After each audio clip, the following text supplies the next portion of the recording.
De la poussière des terres anciennes, l'histoire d'une famille se déroule. Une famille choisie et chérie par le Dieu d'Abraham, le Dieu d'Isaac et le Dieu de Jacob. Tu étais abandonné en plein champ, méprisé et laissé pour périr. Pourtant, le Dieu d'Abraham est passé, et dans ton sang, il a parlé de vie, vice. Il étendit son vêtement sur ta nudité, te lava, toignit, et t'orna de soie, d'or et de bijoux, te couronnant de splendeur. Ta beauté, perfectionnée par sa main, devint célèbre parmi les nations. Il est écrit, car ton Créateur est ton époux. Le Seigneur des armées est son nom, et ton Rédempteur, le Saint d'Israël. Pourtant, considérez ceci. Le Dieu qui vous a choisi pour être son peuple est le même qui a bougé sur les eaux profondes et sombres au commencement, façonnant le vide informe en la splendeur des mondes. C'est lui qui a appelé les baleines et les poissons des profondeurs, et de ces mêmes eaux a ordonné aux oiseaux de prendre leur envol et de remplir les cieux. Et c'est lui qui a plongé sa main dans la terre sombre et fertile pour former Adam, créé à son image et à sa ressemblance, le premier de l'humanité. À Ur en Chaldée, il trouva Abraham, un homme de foi, et l'appela son ami. À travers Abraham, le Dieu Tout-Puissant a commencé à construire une famille. Il donna à Abraham un fils, Isaac, qui hériterait de l'alliance éternelle. À Isaac sont nés 2 fils, Ésaü et Jacob. Mais le Seigneur Dieu aimait Jacob, le choisissant pour porter le nom de sa famille. C'est Jacob qu'il renomma Israël. Et par ce nom, les enfants d'Israël devinrent les enfants du Tout-Puissant, les Israélites. Par Jacob, maintenant appelé Israël, Dieu a élevé 12 fils, chacun une pierre fondatrice pour les tribus d'Israël. Ces tribus sont devenues la famille de Dieu, une nation destinée à marcher dans ses voies et à porter sa vérité aux extrémités de la terre. Il ordonna la circoncision comme marque de cette alliance, un acte à la fois sacré et contraignant, distinguant les hommes israélites comme les siens. Sans ce signe, aucun homme israélite ne pouvait entrer dans l'alliance, car c'était un symbole de leur engagement à marcher en tant que peuple choisi, distinct et consacré pour son but. Dans les royaumes invisibles, une ombre s'est levée, un adversaire amer consumé de colère. Le dragon rouge, ancien et rusé, a déclaré sa malice. Je ferai la guerre aux saints. Je convoquerai des nations et des langues pour détruire les enfants d'Israël. Mais voici Michaël, le grand prince des armées célestes, celui qui a terrassé le dragon jadis, se lèvera à nouveau à l'heure du plus grand péril. Michaël se dressera comme le protecteur d'Israël, délivrant tous ceux dont les noms sont inscrits dans le livre. Dans les salles d'Égypte, Pharaon était assis sur son trône. À ses côtés se tenait le dragon rouge, voilé dans l'ombre. Ses murmures venimeux façonnaient la volonté du roi.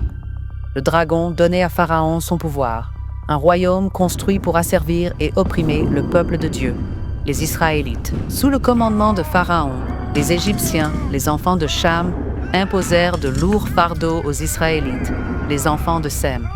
Sous le soleil impitoyable, ils peinaient sous le fouet, poussés à construire des villes de trésors pour Pharaon, monuments de richesse amassés sur les souffrances des élus de Dieu. Pourtant, les enfants d'Israël, bien que liés par des chaînes, ont enduré. Leur identité était intacte, leur espoir ferme, car le Dieu d'Israël veillait d'en haut et ses desseins ne seraient pas arrêtés. Cela peinait le Dieu d'Israël de voir l'affliction de ses enfants comme un père ému par les pleurs de ses petits. Il résolut de les délivrer pour montrer aux Égyptiens que les enfants d'Israël étaient à lui, et uniquement à lui. Ainsi, il a préservé Moïse, et avec Moïse et Aaron, il a étendu sa main sur l'Égypte. Déclenchant des fléaux, leurs eaux se transformèrent en sang. Les grenouilles envahirent le pays. Les poux infestèrent les Égyptiens et leurs animaux. Les essaims de mouches envahirent le pays.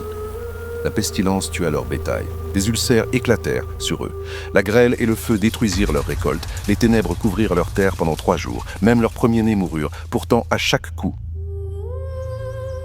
il a protégé ses enfants, les gardant comme un berger veille sur son troupeau alors qu'ils habitaient en sécurité à Goshen.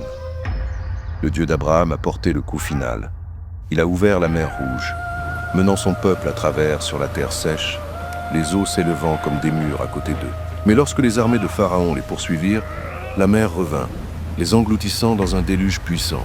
Ainsi, le Dieu de Jacob a écrasé l'oppresseur et a proclamé à toute la terre qu'Israël est mon fils, même mon premier-né. Horse haute, perché sur le Sinaï, où les montagnes tremblaient de puissance et où les cieux semblaient toucher la terre, le Dieu d'Abraham, d'Isaac et de Jacob a appelé Moïse à recevoir des lois qui distingueraient son peuple.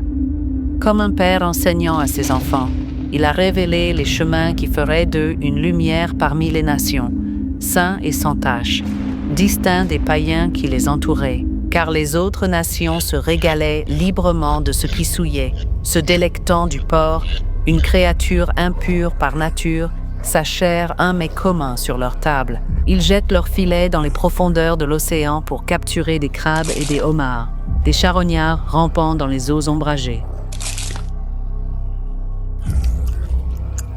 Dans l'obscurité, ils cherchaient des silures, créatures de boue et de saleté, et dans le ciel, ils cherchaient des vautours, oiseaux qui se nourrissent de mort et de décomposition.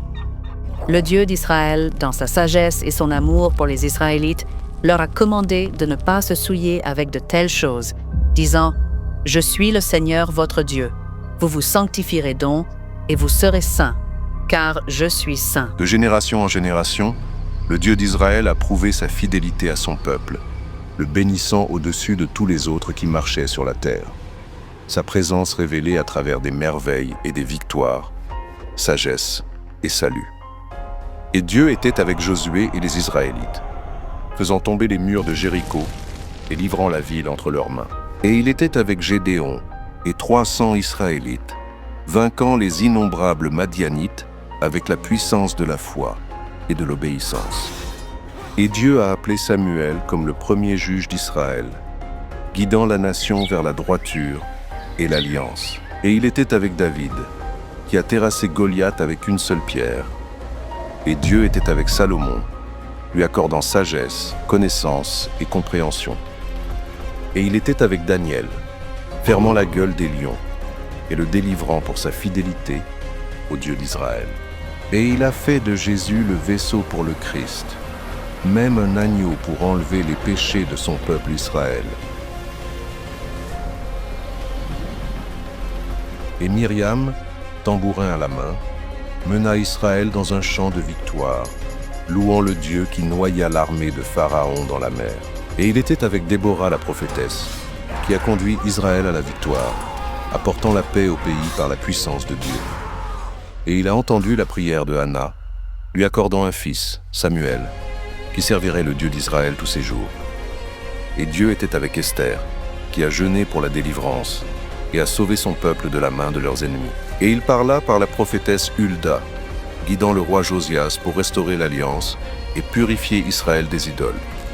Ainsi, le Dieu d'Israël a marché avec son peuple, le bénissant, le délivrant et l'appelant le sien. Mais malheureusement, les Israélites sont tombés de la gloire, car il est écrit malgré tout cela. Ils ont continué à pécher, et ils n'ont pas cru en ses œuvres merveilleuses. Ils s'étaient détournés de lui, celui qui les avait créés, et ils cherchaient et adoraient d'autres dieux. Son cœur, autrefois rempli de joie, portait maintenant le poids du chagrin, car son épouse avait poursuivi d'autres amants. Il se prosternait devant Baal en louant des idoles sans vie de pierre et de bois. Il se tournait vers Ashtoreth, se livrant à des rituels qui souillaient la sainteté de leur alliance. Ils offraient leurs enfants à Moloch, jetant fils et filles dans les flammes, une horreur qui transperçait le cœur de leur père. Ils adoraient Kémosh, cherchant la faveur d'un Dieu aveugle et impuissant. Leurs femmes pleuraient Tammuz, versant des larmes pour un autre Dieu. Ils se tournèrent vers le soleil pour louer et adorer. Ils cherchèrent la lune pour la délivrance. Le Dieu d'Israël pleura d'être méprisé et d'avoir son nom oublié.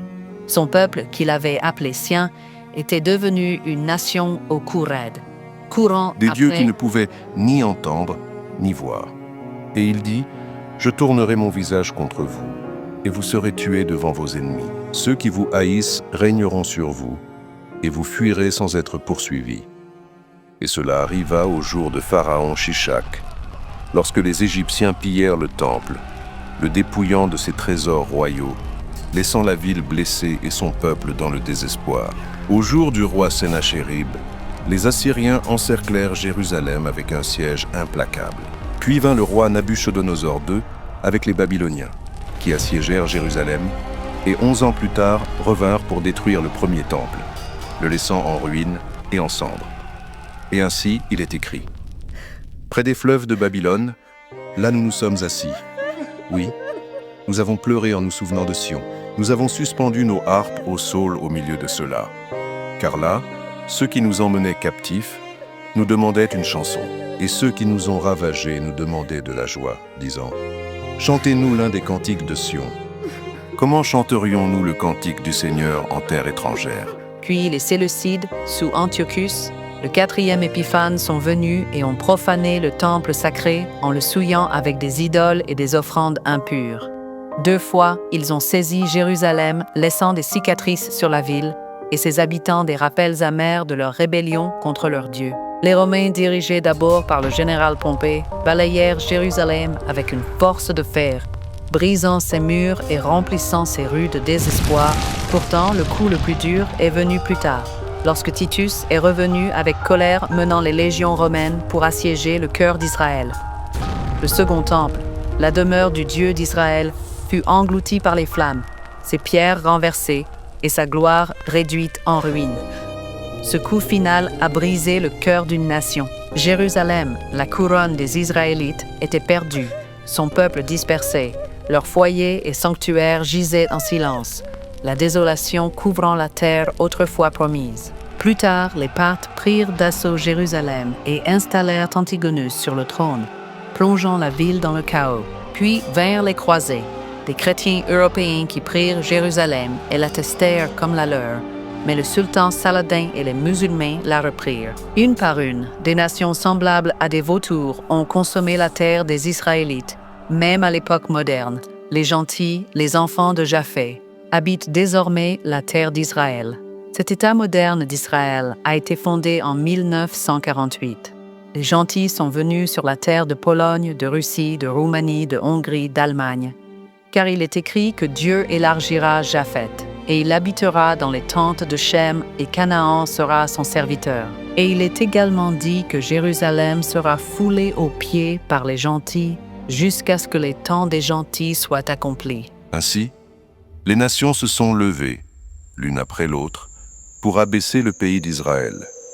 Chaque invasion a porté du chagrin au Dieu d'Israël, témoin affligé de la chute de ses enfants bien-aimés. Pourtant, même dans le jugement, son cœur aspirait à leur retour pour qu'ils se détournent de leur voie et trouvent à nouveau refuge sous ses ailes. Et au milieu des cendres, un reste des fidèles pleurait en regardant les ruines de Jérusalem, leur maison et le temple sacré, et disait « Ô Dieu, les païens sont entrés dans ton héritage. Ils ont profané ton saint temple. Ils ont réduit Jérusalem en un tas de ruines. Les cadavres de tes serviteurs ont été livrés en nourriture aux oiseaux du ciel. La chair de tes saints aux bêtes de la terre. Leur sang qu'ils ont versé comme de l'eau autour de Jérusalem. Et il n'y avait personne pour les enterrer. Nous sommes devenus un opprobre pour nos voisins, un objet de moquerie et de dérision pour ceux qui nous entourent. Combien de temps, Seigneur, seras-tu en colère pour toujours? Ta jalousie brûlera-t-elle comme le feu? Répands ta colère sur les païens qui ne t'ont pas connu, et sur les royaumes qui n'ont pas invoqué ton nom, car ils ont dévoré Jacob et dévasté son habitation. Oh, ne te souviens pas contre nous des iniquités passées. Que tes tendres miséricordes nous viennent rapidement en aide, car nous sommes très abaissés. Aide-nous, ô Dieu de notre salut, pour la gloire de ton nom, et délivre-nous, et purifie nos péchés, pour l'amour de ton nom. Pourquoi les païens diraient-ils « Où est leur Dieu ?» Qu'il se fasse connaître parmi les païens à nos yeux, par la vengeance du sang de tes serviteurs qui est répandu. Que le soupir du prisonnier parvienne devant toi. Selon la grandeur de ta puissance, préserve ceux qui sont voués à mourir, et rends à nos voisins 7 fois dans leur sein leurs reproches, par lequel ils t'ont outragé. Ainsi, nous, ton peuple et les brebis de ton pâturage, te rendrons grâce à jamais. Nous proclamerons ta louange à toutes les générations. Après que la terre eut été brûlée et le temple sacré réduit en cendres, les Israélites furent dispersés à travers le monde. Les Romains, implacables dans la conquête, en ont saisi beaucoup comme esclaves, les enchaînant et les conduisant en procession douloureuse à Rome. Sous des cieux étrangers, ils ont peiné sous le regard de leurs captifs, leur souffrance étant un témoignage amer de leur rébellion. À Rome, ils furent jetés dans le Colisée, forcés de se battre comme gladiateurs pour le divertissement de la foule. Sous ces murs imposants, ils se battaient et saignaient, leur vie réduite à un spectacle. Pourtant, même alors qu'ils souffraient, le Dieu d'Israël regardait de loin. Son cœur, bien que peiné par leur rébellion, souffrait pour ses enfants. Après que les Romains eurent laissé Jérusalem désolée, certains Israélites fuirent vers l'est, cherchant refuge à Babylone.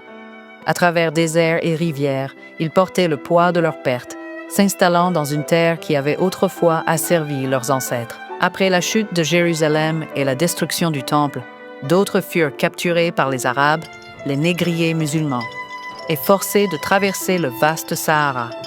Sous le soleil brûlant et les sables mouvants, ils furent emmenés vers les marchés d'Afrique du Nord dans des endroits comme le Maroc et l'Égypte pour être vendus en esclavage. Et Dieu dit, « Ô Jérusalem, Jérusalem, toi qui tues les prophètes et lapides ceux qui te sont envoyés, combien de fois ai-je voulu rassembler tes enfants, comme une poule rassemble ses poussins sous ses ailes, et vous ne l'avez pas voulu. » Après la chute de Jérusalem et la destruction du Temple, les Israélites se sont dispersés à travers des terres lointaines, des côtes ensoleillées de l'Ibérie à Babylone et l'Égypte.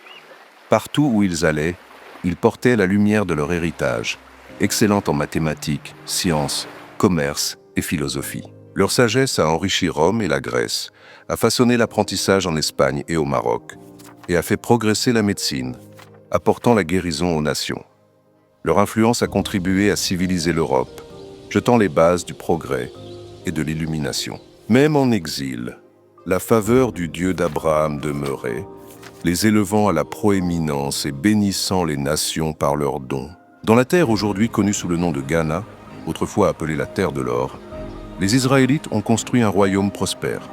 Ils ont dirigé les commerces de l'or et du sel, transformant la région en un centre de richesse et de commerce. Sous leur leadership, l'empire du Ghana a prospéré, influençant les empires du Mali et du Songhai, où des rois israélites régnaient avec sagesse et justice. Bien que leurs mains prospéraient, leur cœur s'égarait, l'oubliant, car leur cœur était devenu mauvais. Et Dieu dit, « Mais cette chose je leur ai commandée, disant, obéissez à ma voix, et je serai votre Dieu, et vous serez mon peuple, et marchez dans toutes les voies que je vous ai commandées, afin que tout aille bien pour vous. » Mais ils n'écoutèrent pas, ni n'inclinèrent leur oreille, mais marchèrent selon les conseils et l'imagination de leur cœur mauvais, et reculèrent au lieu d'avancer depuis le jour où vos pères sont sortis du pays d'Égypte. Jusqu'à ce jour, je vous ai même envoyé tous mes serviteurs les prophètes, me levant tôt chaque jour et les envoyant, mais ils ne m'ont pas écouté ni tendu l'oreille, mais ont raidi leur cou. Ils ont fait pire que leurs pères. Dans les terres de l'Afrique de l'Ouest, les enfants d'Israël se sont détournés du Dieu de leur père. Ils se sont inclinés devant les esprits de la tombe, pratiquant le culte ancestral et les sombres rites du vaudou. Ils ont cherché le pouvoir dans les ombres, invoquant les morts au lieu du vrai Dieu vivant. Le Dieu d'Israël observait avec colère et tristesse alors que ses enfants se retrouvaient piégés dans les ténèbres, l'alliance abandonnée en faveur du culte des idoles et des esprits familiers. Ainsi le dragon s'éleva à nouveau, murmurant aux nations, « Venez, coupons-les d'être une nation, afin que le nom d'Israël ne soit plus en mémoire. » Du nord, les marchands d'esclaves islamiques ont déferlé comme un feu dévorant, réduisant en ruine les villages israélites et capturant hommes, femmes et enfants. Ceux qui ont survécu à la traversée ont affronté un sort cruel, convertir à l'islam ou mourir. Les musulmans et les chrétiens ont pris des conseils habiles contre les Israélites. Ils ont consulté ensemble d'un commun accord et ont établi des forteresses le long des côtes de l'Afrique de l'Ouest. Ces forteresses de peine, connues comme châteaux d'esclaves, s'élevèrent du Sénégal aux terres de l'actuel Ghana. Et au-delà, le commerce des vies israélites s'est étendu plus loin vers le Sénégal, la Sierra Leone et le Nigeria, alors que des postes de traite et des forteresses supplémentaires transformaient la côte en un pôle de désespoir des nations européennes telles que le Portugal, la Grande-Bretagne, les Pays-Bas, le Danemark, la Norvège, la France, la Suède et le Brandebourg-Prusse ont pris le contrôle de ces avant-postes. Alimentant les horreurs de l'esclavage, les enfants d'Israël ont été sommés de se convertir au christianisme ou de faire face à la mort. Ceux qui ont résisté ont été réduits au silence, et ceux qui ont cédé ont été dépouillés non seulement de leur liberté, mais aussi de leur Dieu, de leur identité et de leur culture. Enchaînés, les Israélites furent transportés par-delà les mers vers des terres lointaines, vendus au labeur implacable des plantations et des mines. Leur souffrance nourrissait la richesse des empires. Les Israélites furent à nouveau dispersés, cette fois perdant leur terre, Israël, sans jamais y retourner. L'ancienne prophétie commença à se réaliser. Une ombre projetée jadis, au jour d'Abraham, lorsque le Seigneur lui dit « Sache avec certitude que ta descendance sera étrangère dans un pays qui n'est pas le leur, et devra les servir, et ils les affligeront. 400 ans. » Et encore, par Moïse, l'avertissement résonnait. « Et le Seigneur te ramènera en Égypte par des bateaux, par le chemin dont je t'ai parlé. Tu ne le verras plus jamais. Et là, vous serez vendus à vos ennemis comme esclaves et servantes, et personne ne vous achètera. » Cette Égypte de la prophétie ne parle pas de l'ancien pays, mais d'une nouvelle Égypte, même les États-Unis d'Amérique, avec de nouveaux pharaons. En l'an 1619, à bord d'un navire appelé le White Lion, les premiers Israélites réduits en esclavage furent transportés en Virginie. Ainsi commencèrent les 400 ans d'affliction prédits à Abraham, une saison amère de douleur pour ses descendants, les Israélites. Cette servitude, à la différence de la captivité de leur père dans l'ancienne Égypte, était plus amère et complète. Les enfants d'Israël ont perdu non seulement leur liberté, mais aussi la connaissance du Dieu d'Abraham, du Dieu d'Isaac et du Dieu de Jacob, leur père. Privés de leur identité et de leur culture, ils n'étaient plus appelés Israélites. Leur héritage a été effacé et leur nom oublié. Cela a été et restera à jamais le plus grand holocauste de l'histoire du monde, coûtant la vie à des millions d'Israélites dans une horreur inimaginable. Ils ont adopté les pratiques spirituelles de leurs oppresseurs, devenant chrétiens et musulmans. Loin de l'alliance donnée à leurs ancêtres, leur patrie Israël a disparu de leur mémoire et ils ont été renommés avec des sobriquets. Africains, noirs, nègres, gens de couleur. L'insulte commençant par un N, Coon, Sambo, Antillais, Afro-Américain. Chaque nom s'attachait à eux, sauf celui qui était leur droit de naissance. Les Israélites, ils sont passés du chandelier à 7 branches, symbole de vie et de vérité, à la croix, symbole de mort. Ils ont perdu leur patrie Israël, où chaque homme vivait en sécurité sous sa vigne et son figuier, et ont erré à la place dans l'ombre de leurs oppresseurs. Autrefois, ils célébraient les jours saints de leur père, le Dieu d'Abraham, le Dieu d'Isaac et le Dieu de Jacob, se réjouissant dans la Pâque, la fête des tabernacles, les nouvelles lunes et les sabbats. Maintenant, ces fêtes sacrées sont abandonnées. Ils ont abandonné leurs couleurs sacrées, rouge, blanc, pourpre et bleu, données par le Dieu d'Israël pour le noir, rouge, or et vert de Babylone, permettant à d'autres nations de voler leurs couleurs saintes et de les priver de leur identité. Ils ont échangé la vie contre la mort, la vérité contre les mensonges, abandonnant les voies de leur Dieu pour emprunter les chemins des païens. Les fêtes sacrées ont été remplacées par les fêtes des faux dieux. Ils célèbrent Noël, une tradition païenne, et Halloween, une nuit de mort et de ténèbres. Ils continuent de cuire des gâteaux pour la Reine du Ciel, désormais dissimulés sous les traits de Pâques. Ils sont devenus comme des morts vivants, enchaînés par l'esprit de l'Égypte et aveuglés par les mensonges du christianisme. Ils ne sont plus enrichis par l'esprit de vérité qui ne vient que de leur Père, le Dieu d'Israël. Faute de connaissance, ils sont devenus serviteurs du dragon. Va proclamer ces paroles vers le nord et dit « Reviens, Israël infidèle, dit le Seigneur, et je ne ferai pas tomber ma colère sur vous. Car je suis miséricordieux, dit le Seigneur, et je ne garderai pas ma colère à jamais. Reconnais seulement ton iniquité, que tu as transgressé contre le Seigneur ton Dieu, et que tu as éparpillé tes voies vers les étrangers sous chaque arbre vert. Et vous n'avez pas écouté ma voix, dit le Seigneur. Revenez, enfants rebelles, dit le Seigneur, car je suis uni à vous. Heureusement, car sa miséricorde dure à jamais. Il ne les a pas laissés sans espoir en cet âge présent. Il y a un grand et saint autel pour donner de la lumière en cette période de ténèbres. Dans cette génération, Dieu a suscité son serviteur, l'ancien Shadrach, pour restaurer son nom, sa vérité et sa culture. Depuis des décennies, le ministère des Nations israélites mondiales s'est dressé comme un havre pour les véritables Israélites, une porte d'entrée pour les enfants de Jacob, et une lumière pour les gentils depuis sa forteresse à la frontière de l'Égypte spirituelle. Il se dresse comme l'accomplissement des paroles du prophète Ésaïe. En ce jour, il y aura un autel pour le Seigneur au milieu du pays d'Égypte et une colonne à la frontière pour le Seigneur. Et ce sera pour un signe et pour un témoignage au Seigneur des armées dans le pays d'Égypte, que son saint nom soit honoré, car il contient le pouvoir de restaurer son peuple. Le Dieu d'Israël a donné à son peuple un nom précis, a invoqué un nom immuable, à travers toutes les générations. Le moment est venu de le chercher, en vérité, en utilisant le nom qu'il a déclaré à Moïse au buisson ardent.